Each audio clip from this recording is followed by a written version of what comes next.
প্রিয় দর্শক, আসসালামু আলাইকুম। আমি মিলি হাজির হলাম একটি সহজ রেসিপি নিয়ে। কম সময়ে রান্না হয় মসুর ডাল। ডাল সবাই রান্না করতে পারে, আমি সহজ করে দেখানোর চেষ্টা করেছি। ডাল আমিষ প্রোটিনের চাহিদা পূরণ করে। ডাল হজম ও কর্মশক্তি বাড়ায়, পাশাপাশি ক্যান্সার প্রতিরোধেও কাজ করে।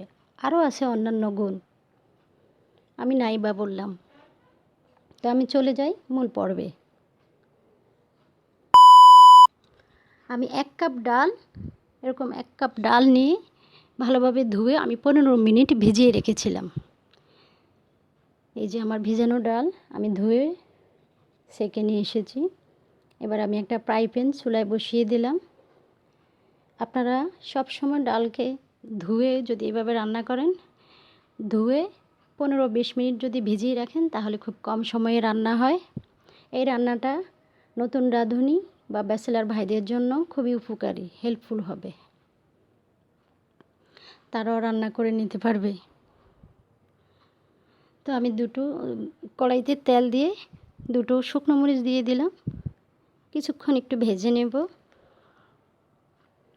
আশা করি আজকের রেসিপিটি আপনাদের ভালো লাগবে। আর ভিডিওটি ভালো লাগলে সাপোর্ট করে পাশে থাকবেন। আরও ভালো লাগলে লাইক, কমেন্ট, শেয়ার করবেন।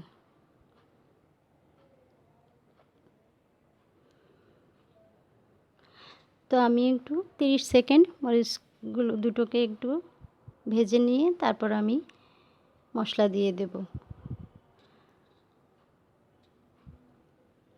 আমি এবার একটা তেজপাতা 2 টুকরো করে দিয়ে দিলাম। সেটাকে একটু নেড়ে তারপর আমি একে একে পেঁয়াজ কুচি দিয়ে দেব। পেঁয়াজ কুচি দিয়ে আরও একটা জিনিস দেব, সেটা আপনাদেরকে দেখিয়ে দিব একটু পরেই। পেঁয়াজটাকে একটু ভেজে নেব কাঁচা গন্ধটা যাওয়া পর্যন্ত, অতটা মশমশা করবেন না। এই যে আমি দিয়ে দিলাম 1 কোয়া রসুন কুচি করে, বড় 1 কোয়া রসুন। এই রসুন কুচিটা এইভাবে ডালে দিলে খুবই টেস্ট হয় খেতে। আপনারা একবার হলেও ট্রাই করবেন। ভিডিওটি না টেনে সম্পূর্ণ দেখবেন। আর ভিডিওটি ইউটিউব থেকে দেখে থাকলে চ্যানেলটি সাবস্ক্রাইব করে পাশে থাকা বেল আইকনটি অন করে রাখবেন।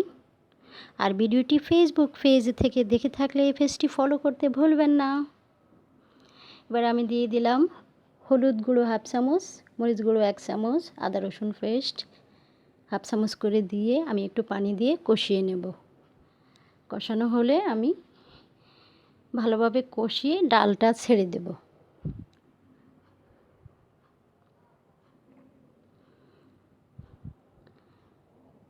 এবার আমি দেখুন, আমি যে ডাল ভিজিয়ে রেখেছি, ডালগুলো ডবল হয়ে গিয়েছে একদম ফুলে। এই ডালটা রান্না করতে খুব কম সময় লাগবে, 10 থেকে 15 মিনিট। তো আমি ডালটাকে একটু নেড়ে ছেড়ে 1 চামচ লবণ দিয়ে দিলাম, দিয়ে আমি 5 মিনিট কষিয়ে নেব। তারপর কষানো হলে আমি 1 কাপ পানি দিয়ে দেব। এখানে 500 মিলি পানি আছে, মিলিগ্রাম 500 মিলিগ্রাম পানি দিলাম। আর এই পানিটা সবসময় গরম পানি দিবেন।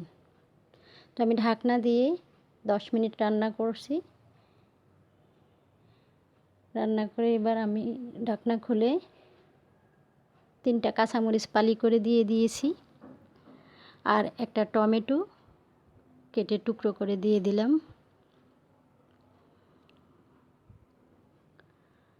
দিয়ে ঢাকনা দিয়ে আরও 2 মিনিট রান্না করব। আর এই যে ধনেপাতা দেখাচ্ছি, এটা দিয়ে আরেকটা আইটেম করি দেখাবো আপনাদেরকে, একটু পরেই দেখতে পাবেন। তো আমি ঢাকনা খুলে এবার দেখতেছি কেমন হয়েছে। আমার ডালটা প্রায় হয়ে গিয়েছে।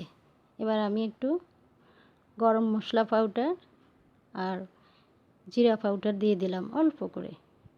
আর দিয়ে দিলাম ধনিয়ার ডাঁটাগুলো কেটে রেখেছিলাম ছোট ছোট করে, সেগুলো দিয়ে দিলাম। দিয়ে 1-2 মিনিট রাখবো। এর ফাঁকে আমি আরেকটা জিনিস দিয়েছিলাম, আপনাদেরকে দেখাইতে পারিনি অফ ক্যামেরায়।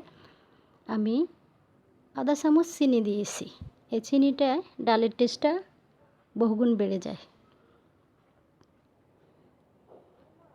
তো আমি ঢাকনা দিয়ে আর 2 মিনিট রান্না করলাম। এবার ফিরে আসলাম, আমার হয়ে গিয়েছে ডাল। এবার ঢেলে দেখাচ্ছি একটা বাটিতে। আমি দেখুন ডালটা একদম গোটা, বেশি গোটাও নেই আবার আধা ভাঙ্গাও আছে, হয়েছে। এবার আমি ধনেপাতা দিয়ে সাজিয়ে আপনাদেরকে দেখিয়ে দিচ্ছি, যেহেতু ধনেপাতার সময় এখন, তাই ধনেপাতা না দিলে কি হয়। এই যে আমার হয়ে গেল মসুর ডালের ডালনা বা চচ্চড়ি।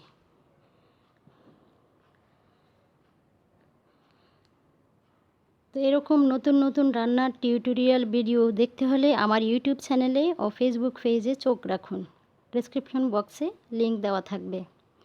আর এখানে আমি ধনেপাতাগুলো কুচি করে নিয়েছি, 2টা মরিচ, 2 কোয়া রসুন কুচি, একটা পেঁয়াজ কুচি আর লবণ দিয়ে আমি ভালোভাবে ডলে নিচ্ছি। এবার ধনেপাতাগুলো ভালোভাবে কষলে ডলে একদম নরম সফট করে নেব।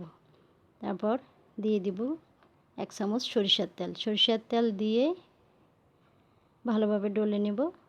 বাস হয়ে গেল আমার ধনেপাতার, কাঁচা ধনেপাতার চাটনি। আপনারা এইভাবে তৈরি করে খাবেন, ভালো লাগবে।